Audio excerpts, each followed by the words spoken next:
Hoje é Gustavo Fonseca por aqui. Hoje vamos conversar um pouco sobre os tipos de bolos que vocês estão fazendo. Vamos começar com os bolos bem simples, aqueles das receitinhas do caderninho da vovó, para transformar esses bolos em objetos de desejo. E para isso, eu trouxe para vocês hoje 13 top dicas, pulos do gato para um bolo perfeito. E aí você nunca mais vai errar e vai fazer o bolo dos deuses. Então hoje nós só vamos conversar sobre essas 13 top dicas e eu vou falar para vocês o que é certo e o que é errado quando você vai confeccionar um bolo. No próximo vídeo eu vou trazer todas essas 13 top dicas que eu estou trazendo hoje, conversando com vocês. A gente vai fazer tudo mão na massa, a gente vai fazer na prática mesmo, para vocês entenderem o que eu estou falando. Então, fica comigo até o final do vídeo, que essas 13 top dicas, pulos do gato para um bolo perfeito, a gente começa agora. Sua forma de bolo deve ser untada e enfarinhada sempre no sentido do crescimento do bolo. Então, de baixo para cima, de baixo para cima. Pode ser usado aqui para untar e enfarinhar manteiga ou margarina e nunca óleo, pois o óleo tende a secar na hora que você for assar o seu bolo. Isso vai resultar numa frustração, vai resultar na fixação de todo o bolo na parede da forma, o que faz grudar toda a massa no sentido ali da forma, sendo difícil de desenformar sem quebrar. E aí você já viu, né? A partir de hoje, então, você já sabe. Unte e enfarinhe a sua forma com manteiga ou margarina e tudo isso passa antes mesmo de começar a receita. Vai fazer um bolo ou já fez várias tentativas e não deu certo? O problema pode estar na farinha de trigo. Para resolver isso, é fácil e bem simples. Basta colocar em cada 100 gramas de farinha de trigo 10 gramas de amido de milho. Nesse caso, vou usar um exemplo aqui com você. Se a sua receita pede 500 gramas de farinha de trigo no total, coloque 50 gramas de amido de milho e misture muito bem. Agora, no caso de uma receita pedir 1000 gramas, ou seja, 1 kg de farinha de trigo no total, basta você colocar 100 gramas de amido de milho. Isso vai fortalecer e muito a sua farinha e vai deixar seus bolos dignos de Oscar. Para deixar os seus bolos amarelinhos, da cor daqueles que a gente compra no supermercado, ou então a gente compra na padaria e come com os olhos primeiro, a regra aqui é clara. Usaremos aqui o que vocês têm em casa agora, o que as mais renomadas padarias e confeitarias usam. Basta você fazer a mágica acontecer e colocar uma colher de café de corante coloral. Esse corante que você usa na comida, na carne mesmo. É uma colherzinha bem pequenininha. Aquela colherzinha pequenininha que você usa com café, tá bom? Isso vai fazer com que seus bolos tenham a cor corada, aquela cor estilo amarelo ouro. E fazer os seus clientes, é claro, comerem com os olhos primeiro. Mas não é só comer com os olhos primeiro. Uma dica bem importante é que eu vou te dizer, não se preocupe, pois o corante coloral é a semente de uma planta que chama urucum. E essa planta, a semente, ela é misturada e esfregada no fubá. Então, tá tudo certo. Quando a gente esfrega essa semente no fubá, dá aquele tom meio avermelhado. Não tem cheiro, não tem gosto. Então faça, pois é tira e quebra. Me conta depois, tá bom? Use para fazer seus bolos uma farinha sem fermento. A farinha de trigo tradicional, essa que a gente compra no supermercado mesmo. Pois assim, você pode colocar o tanto de fermento que você quiser, o tanto de fermento que você pretender na sua receita. O único esquema aqui é colocar o fermento químico ainda antes na farinha de trigo e antes de começar a receita. Bom, a gente fala antes de começar a receita, propriamente dita, né? Nesse caso, você não esquece de colocar o fermento no final. E é esse o problema de vários confeiteiros e muita gente que só lembra de colocar o fermento químico depois que o bolo está assando, e isso não tem dúvida, né, gente? Eu vou te fazer uma pergunta. Já aconteceu isso com você? Então, a partir de agora, é assim. Fermento tem que ser misturado e peneirado tudo antes com a farinha de trigo, tá bom? Antes de começar a receita. Para fazer o seu bolo crescer uniformemente, ficar aerado fofinho e bem grande, o ideal aqui é usar o fermento químico de sua preferência. Nunca use aqui o bicarbonato de sódio. O fermento em pó é aconselhado para todos os tipos de bolos, os mais variados tipos. E ele tem duas ações. A primeira ação é quando é colocado juntamente com os líquidos. E a segunda ação é quando é colocado no forno para assar com a caloria.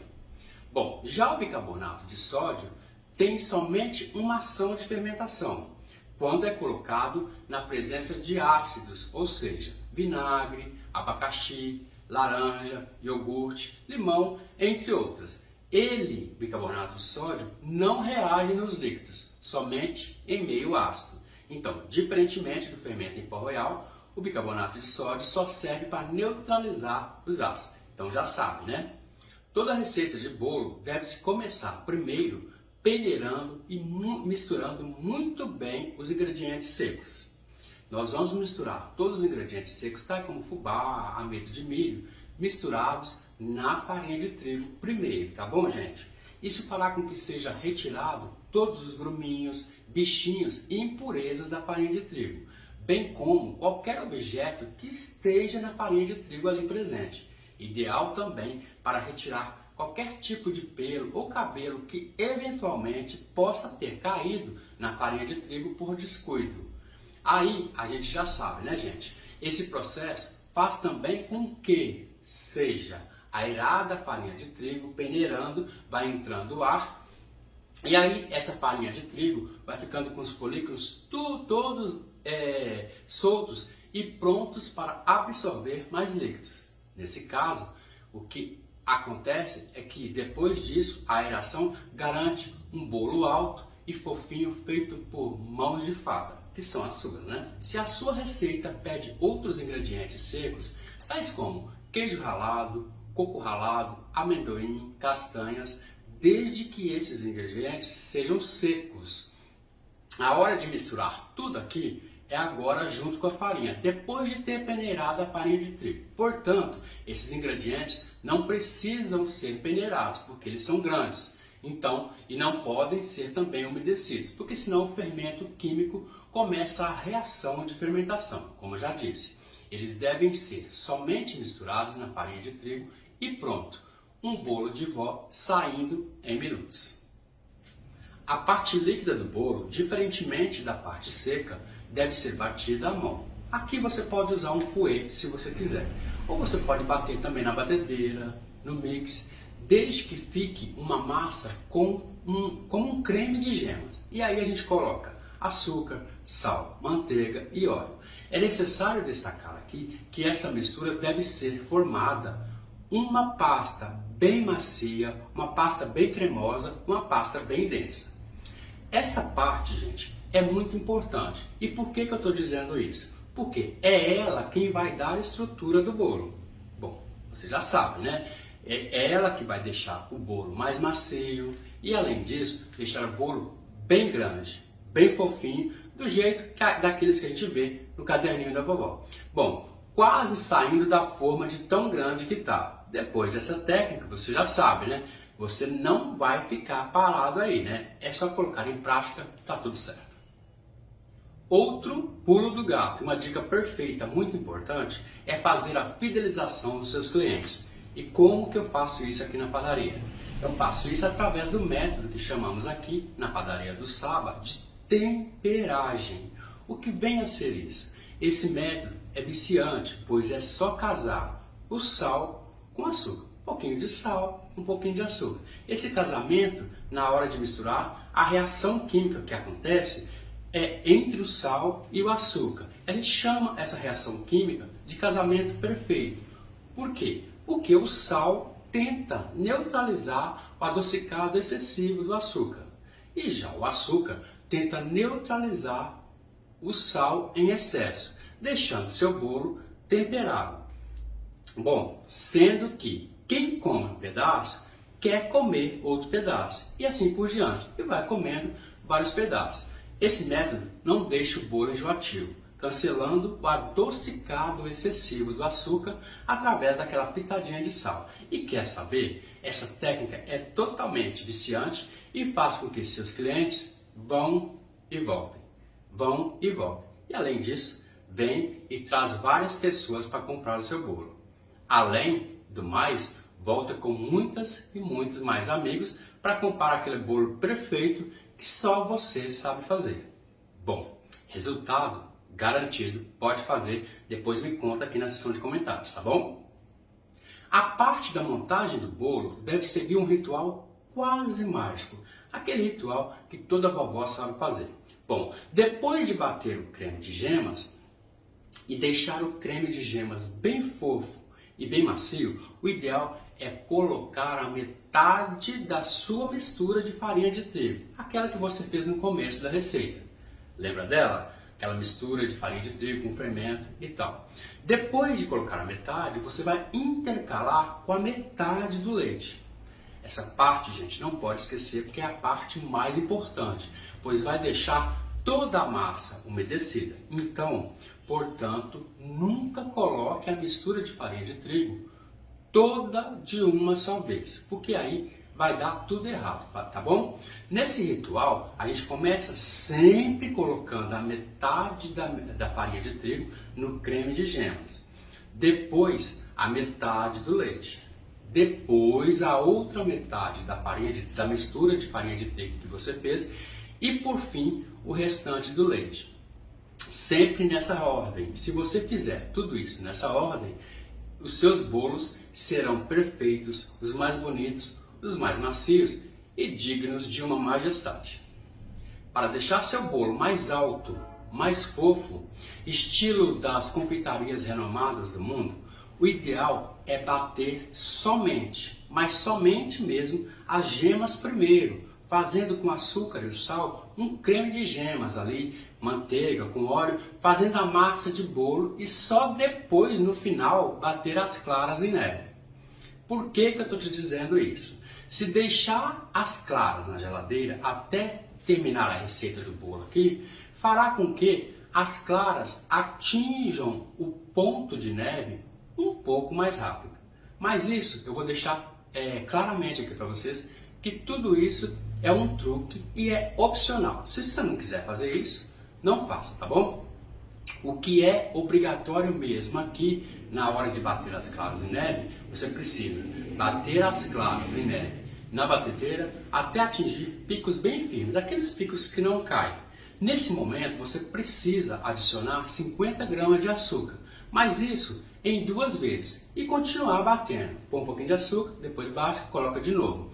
Bom, fazendo essa técnica, a mágica acontece. E eu tenho certeza para você.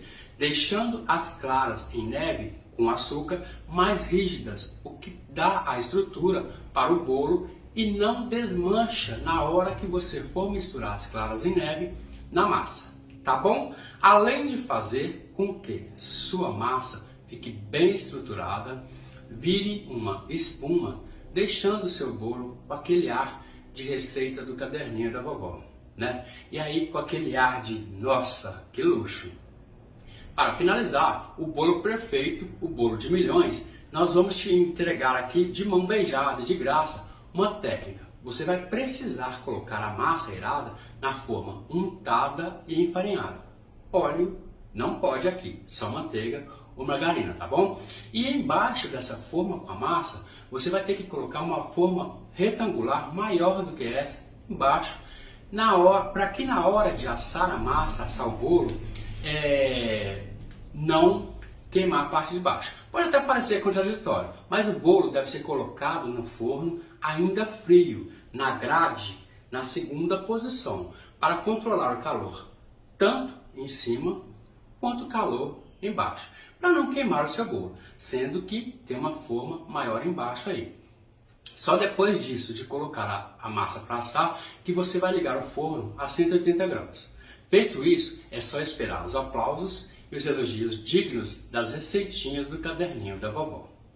Bom, finalizando aqui, 13 dicas top, pulos do gato, para você acertar no seu bolo em cheio, vender muito, ganhar muito dinheiro e fazer os seus bolos os mais perfeitos, dignos de Oscar e dignos de uma majestade, com as suas mãos de fada que só você tem. E aí vai aquela frase nossa que a gente fala sempre: aprenda a fazer as receitinhas de pães e bolos do caderninho da vovó em objetos de desejo. Tá bom, gente? Então, gostou desse vídeo? Já manda lá no WhatsApp, no grupo que vocês estão. Não é inscrito no canal, já se inscreve aqui no canal aqui embaixo e ativa as notificações para me mandar os meus primeiros vídeos para você em primeira mão, tá bom? Sendo assim, deixa a sua conclusão, deixa a sua opinião aqui na seção de comentários, que eu preciso muito saber quais são as dicas e técnicas que você já sabia e quais são as dicas e técnicas que você faz que eu não estou sabendo aqui. Então, é só mandar para mim, tá bom? Sendo assim, vou ficando por aqui. Beijo para todo mundo e até o próximo vídeo.